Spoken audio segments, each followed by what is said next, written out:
Hello मौसम। पश्चिम डायरीको सुरुमा मौसम सम्बन्धी जानकारी। आज 2083 साउन 29 गते शुक्रबार।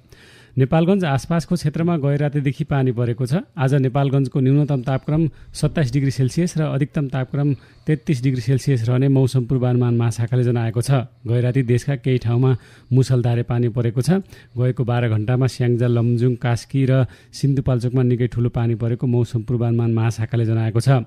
यस्तै गोर्खा, बागलुङ, बाँके, बर्दिया, प्युठान, म्याग्दी, सुर्खेत, तनहुँ लगायत जिल्लाहरूमा पनि ठुलो पानी परेको छ। मध्य र पश्चिमका केही ठाउँमा अहिले पनि पानी परिरहेको छ। आज दिउँसो पनि गण्डकी, लुम्बिनी, कर्णाली र सुदूरपश्चिम प्रदेशका हिमाली पहाडी तथा तराईका थोरै ठाउँ तथा बागमती प्रदेशको पहाडी भेग, कर्णाली र सुदूरपश्चिम प्रदेशका हिमाली र पहाडी भेगको 1-2 ठाउँमा मुसलधारे पानी पर्न सक्ने मौसम पूर्वानुमान महाशाखाले जनाएको छ।